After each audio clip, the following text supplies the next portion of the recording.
मैं मूर्ति जिंदा करूंगा, मैं भी बड़े काम करूंगा, समुद्र के बीच रास्ता बना दूंगा। वो जानता था एलिशा, लेकिन मुझको फॉलो करना पड़ेगा अपने स्पिरिचुअल फादर को, अपने आत्मिक फादर को। जब मसा किया जाता है आपका, लोग बोलते हैं उससे पहले आपको कोई नहीं पूछता। साधारण व्यक्ति होते हो आप, साधारण चर्च में साधारण, कोई नहीं जानता, कोई पड़ोसी नहीं जानता, लेकिन जैसे ही सुसमाचार अपने हाथ में ले लेते हो, आप मसीह में आ जाते हो। प्रेयर करने का फैसला करते हो, आप मसीह में आ जाते हो। बाइबल पढ़ने का फैसला करते हो, आप मसीह में आ जाते हो। बीज देने का फैसला करते हो, आप मसीह में आ जाते हो। और शैतान को पता आपका मसा कैसे खराब करना है।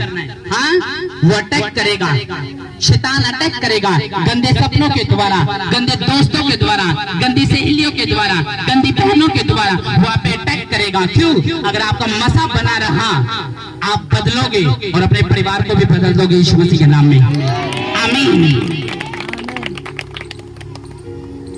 दाऊद को कौन जानता था? कोई नहीं जानता था। जंगल में भेड़ बकरियां चलाता था और क्या करता था? कुछ भी नहीं करता था। आमीन। दाऊद को कौन जानता था? कोई भी नहीं जानता था, कोई भी नहीं पहचानता था। बाइबल में लिखा, हालेलुया। भेड़ बकरियां चलाने वाला दाऊद जो जंगल में भटकता था, लेकिन बाइबल में लिखा जब उसका मसा किया शमूएल के द्वारा, तो शमूएल के द्वारा उसका मसा किया जाना, इसका मतलब परमेश्वर जिस दिन उसके ऊपर तेल उड़ेला गया था, उसी दिन परमेश्वर का आत्मा किस पे ठहर गया था? दाऊद के ऊपर। और परमेश्वर की उसका आत्मा, परमेश्वर का आत्मा दाऊद के ऊपर रहा। फिर दाऊद ने अपनी जिंदगी के अच्छे दिनों को देखा, उत्तम देशों को देखा, 66 लड़ाई लड़ी और एक भी हारा नहीं। फिर दाऊद ने बड़े काम करे। क्यों? जब मसा किया गया। पहले कोई नहीं जानता था, साधारण व्यक्ति, रिजेक्टेड बंदा, अयोग्य बंदा। भाई तुझे जान रहे हैं, बाप तुझे जान रहा है, सगे भाई तुझे जान रहे हैं। राजा कभी पहचान नहीं हुई राजा से, लेकिन जैसे ही सेवा में आने का फैसला करा, मसीह में बढ़ने का फैसला करा, अभिषेक में रहने का फैसला करा, वही दाऊद दो देशों का कौन था? किंग बना दिया परमेश्वर ने, किंग बना दिया, राजा बना दिया परमेश्वर ने। हाँ या ना? मसा आपकी इज्जत लेके आता है, मसा आपकी वैल्यू बढ़ाता है। जब मसीह में पढ़ना शुरू कर दोगे, आपकी जिंदगी से बीमारियां जानी शुरू हो जाएगी। जब मसीह में पढ़ना शुरू कर दोगे, गंदे सपने जो हर रोज आपके सपनों में आके पाप करके जाते हैं, व्यभिचार करके जाते हैं, प्रैक्टिकल में उसका रूप आप देखते हो, वो सब चले जाएंगे जब आप मसीह में पढ़ना शुरू कर दोगे। आप बोलते हो सपनों में पता नहीं कोई चुड़ैल आई थी, मुझे छेड़ के गई, कोई काला कपड़े वाला मुझको दिखाई दिया, कितना गंदा सपना आया था, मुर्दे मेरे पास पड़े थे, ये था मेरे पास, वो था, मैं पानी में थी, मैं मच्छरों के पता नहीं कितनों के। तो आपकी जिंदगी का ये सबसे बड़ा अगर सपना खत्म करना है मसीह में। क्यों? सारा दिन अगर गंद सोचोगे दिमाग में, फिर सपनों में गंद ही आएगा। सारा दिन सोचोगे इसका पूरा हो जाए, उसका पूरा तुम्हारे सपनों में भी होएगा। सारा दिन सोचोगे कि ये हो जाए, तो वो ही सपने में आएगा। अगर उसको खत्म करना है, मसीह में पढ़ना शुरू कर दो, आपकी ब्लेसिंग टॉप की होगी यीशु मसीह के नाम में। आपका पति होगा, आपके साथ जो परिवार के साथ गवाही दे होगा प्रोफेट पे यीशु मसीह के नाम में। आमीन।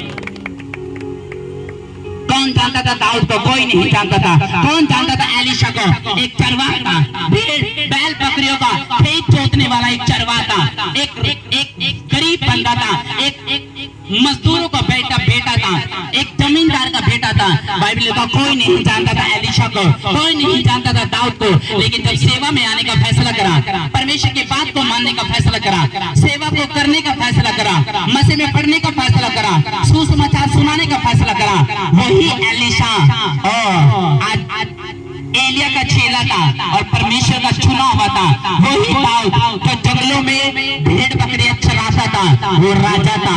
आपकी आशीष, आपकी हद और सोच से बाहर होती है जब आप अपनी जिंदगी परमेश्वर को कुर्बान कर देते हो। आपको सच बताऊं।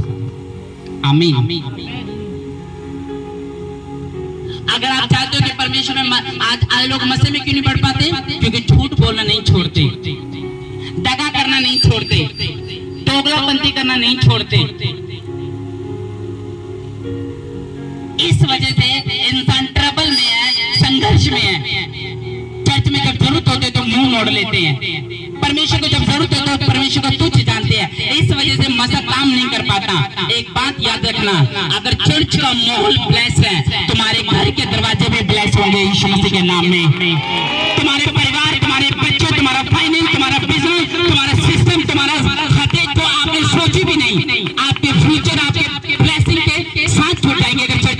बारिश हुई, मैं आपको सच बता रहा हूँ, लेकिन उस मसीह को बुलाना पड़ता है। चर्च में अगर शांति का माहौल है तुम्हारे घर में भी होगा, चर्च में अगर सुख का माहौल है तुम्हारे घर में भी होगा, चर्च में अगर मसा है तुम्हारे घर में भी होगा, चर्च में अभिषेक है तुम्हारे घर में भी होगा। लेकिन कितनी लोगों को प्रचार करते हो, कितना खुदा का सुसमाचार सुनाते हो, कितनी बार परमेश्वर की आवाज सुनते हो, कितनी बार प्रेयर में जाते हो, एक भी बार नहीं। परमेश्वर को जब तुम्हारी जरूरत होती है तुम मुंह मोड़ लेते हो, तो परमेश्वर क्यों ना मोड़े। हाँ, तुम अपने स्पिरिचुअल फादर को गाली देने के बाद आप कभी ब्लेसिंग को देख नहीं सकते। मैं आपको लिख कर देता हूँ इस बात का। मसा चाहिए कि नहीं? रसगुल्ला चाहिए मसा, सर्टिफिकेट चाहिए मसा, बड़ा बिजनेस चाहिए मसा, घर चाहिए मसा, बताओ। जब मसा होगा तो सारा कुछ होगा यीशु मसीह के नाम में। हाँ या ना? ढल जाओगे? आज ढल जाना यीशु मसीह के नाम में। मत देखना चोट पे अगर लेट हो गए ना 10 मिनट कोई बात नहीं, मार ले, थप्पड़ मार ले, काट ले 300 रुपए, लेकिन मसा ग्रहण करके जाना। आपके लाखों की राशि आपके घर में होगी यीशु मसीह के नाम में। मैं सच बता रहा हूँ, छोड़ना मत, पकड़ के रखना।